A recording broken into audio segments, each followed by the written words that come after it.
Hi, I'm Randy Gordon, your senator in the 41st Legislative District. Over the last few weeks, I've been able to go and give you some weekly updates on our progress in the legislature.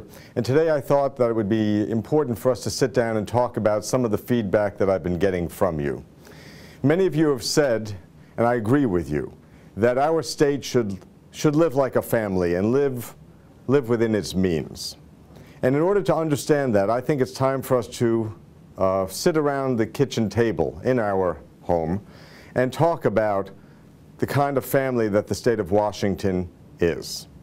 In order to do that, I'm going to tell you a little bit about the budget situation that we're facing here. I know many of you have heard about budget shortfalls of $2.9 billion, and I want to show you what that means. So first of all, let's go and take a look at some information here, and I'll just direct the videographer to look at this chart over here. Our family, the family of the state of Washington, is one of 48 states who are facing budget shortfalls. And as you can see, throughout the country, Washington, Oregon, California, all the way across the country, Alaska, Hawaii, Florida, Maine, all of the states except for Montana and North Dakota. And frankly, that's a little mystifying to me, but we're worried about Washington, not them. So let's focus on our family. We have shortfalls, and the reason for that is quite plainly because Washington's revenue comes from sales taxes, comes from business and occupation taxes, comes from property taxes, comes from real estate taxes, all of which have taken a hit in the recent economic downturn. Think about it. If sales are low and if businesses aren't doing well, then our tax base drops. And what's happened is we have certain commitments in our family, and the revenue is dropping and dropping and dropping. It's as though our family had been reduced from full-time work to part-time work, but we still had to pay our mortgage. So that's kind of a situation. I want to show you a little bit about what the obligations of the state of Washington are. But before I get into that, I want to go and tell you that Washington doesn't have only one budget. Washington has three budgets. Yes, I know, it was a surprise to me too. We have three budgets. One of them, the transportation budget, which is in pretty good shape. So we don't have to worry about that. That comes from special fees and taxes that go specifically for that purpose, and that is in pretty good shape. In fact, if all of our budgets were in as good shape as the transportation budget, you wouldn't be hearing about a terrible budget shortfall. The second budget is the capital budget for major capital projects, and that's in not such good shape, but not terrible shape. The real problem is with our operating budget, the expenses that every 2 years we have to cover as a state. This is a pie chart showing where our $31 billion budget goes. Now, many of these things in the dark blue are things that we really can't do anything about. For example, K-12 basic education, which is 41% of the budget and which many of us feel is not being adequately funded by the state, even at present levels. This is part of a constitutional mandate. We're required to do this. Debt service and pensions, 7%. These are things that our seniors and people who have worked their whole lives, who have contracts and commitments made to them, they need this to live. Mandatory Medicaid and foster care requirements, again, statutory requirements to take care of people. And higher education, the federal requirement of 8% in order to receive federal funds. And then everything else in this light blue, these are the things that we're working with. Well, that's $9.3 billion, this piece of the pie. And we're trying to go and find $2.9 billion. Now take a look at it very carefully.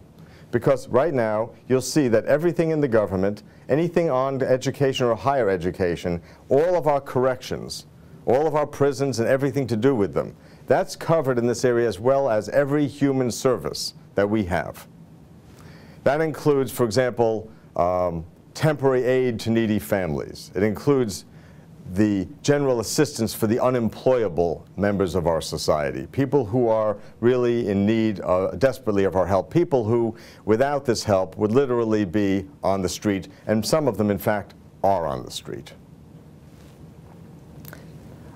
It's hard to even imagine this, but you can see that even if we eliminated every single dollar that we spent on corrections, we would not come close to closing the gap with respect to the kinds of cuts that need to be made. But I think it's hard to talk about these kinds of human services without putting a human face on them. And so I'd like to tell you about what I've been doing when I've been down here. I've been listening to people, I've been speaking to people. And yesterday I had the blessing, the good fortune to speak to Carol and her daughter Emily. Emily has 3 jobs, part-time jobs. One of them I remember is at a coffee shop. One of them is at a facility, and she has another part-time job to fill in. Emily lives in an adult home because she has Down's syndrome. Her mom, Carol, and another mom, and Emily came to visit me yesterday, and they said, please, please don't cut the support for adult homes that enable Emily to maintain a life of dignity and independence, even as she's holding these jobs. Please don't cut that. And if you were in my office with me, or if they'd come to your home or your office and they'd asked you for that, you would have said, I think, what I said, which is, I'm going to do everything in my power to stop that from happening. That's what we're talking about when we're talking about cutting human services.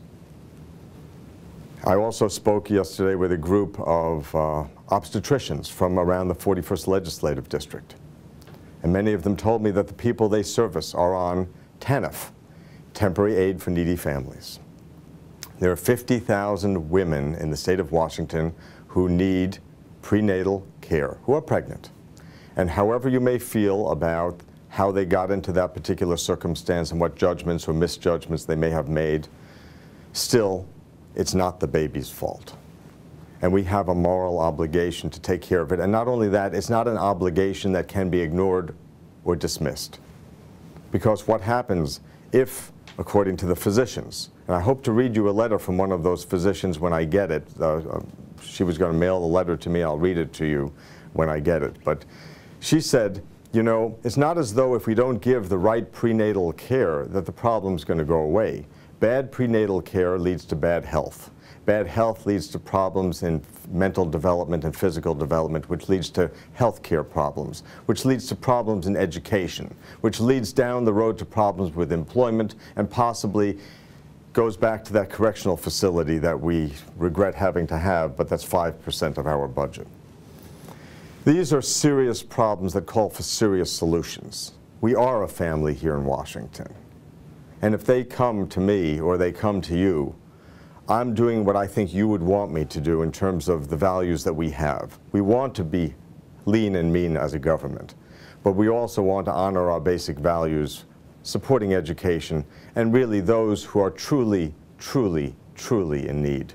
So when we look at general assistance for the unemployable and we say they get $339 a month, and there are discussions about cutting that, we're really talking about eliminating that last bit of social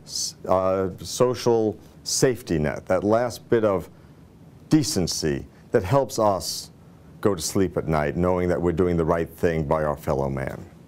Now, I'm not a person who is much given to exaggeration or much given to appealing to emotions for their own sake. I'm simply saying that balancing the budget is a tough balancing act. So we are looking at those revenue measures I talked about last week. We are looking to close those loopholes who are enjoyed by, and tax preferences by powerful corporations who have a lot of sway around here. They don't have any sway with me, though. I'm going to tell you right now, people, when we have a carbonated beverage syrup B&O credit, which is 25% in 2007, 50% in 2008, 75% in 2009, and is 100% credit. They pay no B&O taxes, whereas the rest of the businesses do, while we're having to make these kinds of heart-wrenching choices for Emily and for these 50,000 mothers. I'm telling you, something is out of balance. I am here in Olympia trying to restore that balance, but I need your help. Again, Mr. Videographer, give them, my constituents, the people I'm representing, please give them my telephone number right here. Give them my email. I want to hear from you. I want you to tell me, am I thinking about this the right way? Tell me what I should do for Emily.